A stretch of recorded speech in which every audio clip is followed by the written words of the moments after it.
కాకినాడ శ్రీరామ్ నగర్ లో వేంచేసిన శ్రీ అభయాంజనేయ స్వామివారి ఆలయంలో 1,00,000 తమలపాకుల అభిషేక కార్యక్రమం ఘనంగా జరిగింది. కాకినాడ కొండేపాలెం స్కూల్ వద్ద గల శ్రీ అభయాంజనేయ స్వామివారి ఆలయంలో హనుమత్ జయంతోత్సవాలు ఘనంగా నిర్వహించారు.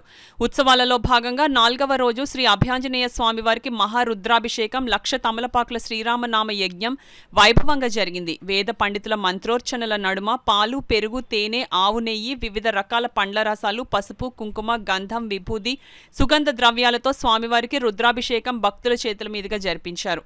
అనంతరం ఆలయ అర్చకులు గోవిందు సాయి, వేద పండితుల మధ్య పెద్ద సంఖ్యలో పాల్గొన్న భక్తులు చేతుల మీదుగా 1,00,000 తమలపాకుల శ్రీరామనామ యజ్ఞం చేశారు.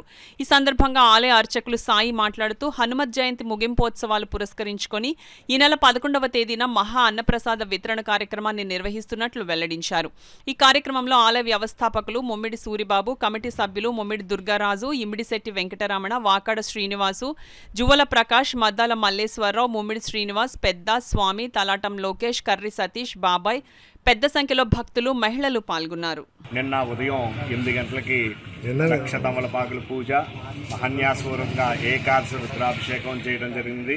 అలాగే ఆలయ కమిటీ సభ్యులైన సూరిబాబు గారు ఈ యొక్క కార్యక్రమాన్ని ఆలయంగా అందరూ కదా ఇచ్చి యథాశక్తిగా భక్తి శ్రద్ధలతో ఈ యొక్క కార్యక్రమం జరిగింది. అలాగే రేపు ఉత్సవాల్లో 5వ రోజు భాగంగా రేపటితో హోమం జరుగుతుంది. ఆ హోమంతో రేపు ఉత్సవాలు విగత ముగిస్తాయి. వచ్చే మంగళవారం నాడు 11వ తారీఖున ఆలయం వద్ద భారీ ఎత్తున అన్నదాన కార్యక్రమం జరుగుతుంది. ప్రతి ఒక్కరు కదా వచ్చేసి స్వామివారిని దర్శించి తీర్థప్రసాదాలు తీసుకుంటారని కోరుచున్నాను.